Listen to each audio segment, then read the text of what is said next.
Hello, all my JavaScript friends. This is TheVirtuoid, aka Mike Smith, and this is our factory game. This is the last video for our factory game, the one in which we take a look at what went well and what could be improved upon. And we'll take a look at it in two different sections, the graphics and with the code itself. So let's first of all take a look at the graphics as we got the graphics on the screen at this point. One of the things that went well is I was very, very, very happy with the way that the conveyor belts ended up working. The way Phaser.js has got everything set up to do the tweening motion is really, really wonderful. And you can do either straight lines or you can do curved lines. So the curved lines, as you can see coming up here on that curve right there, worked out absolutely perfect. Even when you get funky stuff like this, it just runs beautifully on there. So I was extremely impressed on how well the graphics worked. I was also very impressed, not impressed, I don't know if that would be the right word, but I was very happy with the initial junk graphics that I developed. I went into GIMP. GIMP is an open source program to be able to draw all these graphics out here from the distribution center, the extractors, the combinators, and that's the combinator, and the purifiers and the combinators, and to get all that working and it actually looking pretty darn good. Let's zoom all the way out here. It came out nicely. I was very happy with how the graphics went. What could we improve upon? Well, you know, it would really be nice to have nice pixel graphics associated here. So if the extractor had some sort of drill type mechanism in there, if the purifiers may have had some sort of, a hammering motion to purify or if the combinators had some sort of spinning motion or something to signify the spinning, and if the ores and the alloys and all that kind of fun stuff had their own unique look to them, I think that would have been a whole lot better. That would probably be meaning having to expand possibly the size of each one of these little squares. You can see the squares right now in the middle. And each one of those squares is 64 pixels by 64 pixels, maybe expanding up to 96 by 96. That would have given us enough room to have some really nice, cute graphics. Because Phaser.js supports some really great animated graphics, and that would be a very, very nice thing to be able to do. If you take a look at the crossover one in the middle here, I can't zoom in any farther, but if you take a look at the crossover one there, I just highlighted it there. If you take a look at the X intersection, you'll notice that the one that's going underneath the bridge doesn't disappear. It'd be nice if we went underneath the bridge, that it actually disappeared. But it didn't. It doesn't. So there we are. That's the way it happens. But other than that, I'm really happy with. Oh, and we'll change how the ore looks too here. Just having a simple little dot there. Let me zoom in. Just having a simple little dot there is kind of worthless in that case. But other than that, I love the fact on how it actually works. And from a graphics point of view, in general, everything is fine. Okay, now we've kind of taken a look at the graphics. Let's take a look at the code and find out what went well and what can be improved upon. So let's flip back over to our code. And first thing I have here is the alloys. But with the alloys here, basically the idea is I just happen to have this one pulled up here, but I have split the alloys between an alloy basic class and an alloy, in this case a UI class. And each one of these classes, from the combinators to the conveyors to the extractors to the ground, everything here has a business class, what I'm considering a business class, and what I consider a UI class. Even down here for the information UI, the stat cursor, the stat cache. This worked out very well too.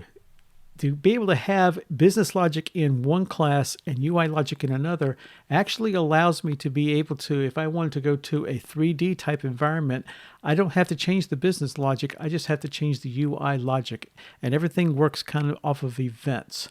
So that's one thing that worked very, very well with this. It did give us a whole ton of different classes, but that's fine. That's the idea, is that we can test everything individually and make sure that all the pieces that we have work separate from each other before we start putting them back together again. That worked out very, very well. I would have liked to improve upon my messaging system from going from one to the other is kind of a, this is used by the way, this is using the game and all these different events here and the game event class, which is right here, which we declare all the different events that occur. This is kind of an implementation of an observer system, an observer type pattern. It's not really, it kind of kludged it a little bit. I wasn't very strict about that. If we'd done this the way we should have done it with the observer pattern, then the patterns themselves would be within just, for instance, mineral and mineral UI. We would not be going over to the game event and then having the game, going over to the game event and having the game event do whatever it needs to do. Now, we still would have to go to the game event so the game event can then communicate to the business people or the business classes that, hey, something has occurred, you need to go take care of it. But unfortunately, there's some parts of the game event which goes straight to the UI, and the UI actually does a little bit of business on its own, and that's not really the best thing to do. So I would have been more strict about trying to keep the everything separate between all the different classes and have an observer pattern set up between the mineral and the mineral UI. And of course, the game itself would be an observer class for absolutely everything. So it would then send its events off to all the individual pieces. And that will help us get that separation of concern.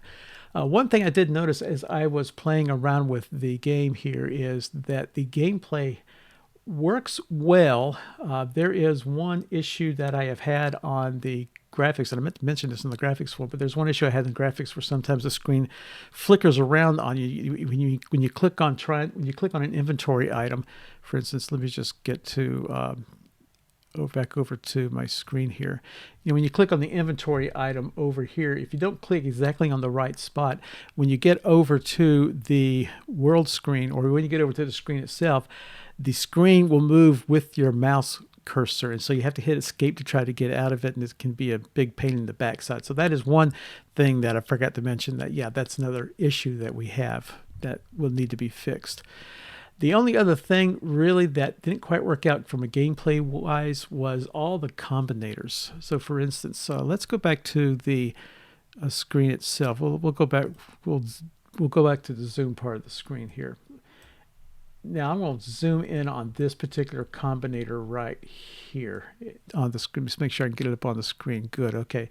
That happens to be an Ignesium combinator. If we go back over to our code, that's the Ignesium combinator here. As you can tell, it takes 3 aetherite minerals, that's the red mineral, and 1 pyrrhotite mineral, that is the blue mineral. And obviously, if we go back here, you can tell that we've got one aetherite, 2 aetherites, 3 aetherites, and 1 pyrrhotite. And so that will allow this to clear the inventory so we can see something come out there. So that will allow us to be able to, ta-da! There it goes. That will allow us to be able to, be able to get a combinator.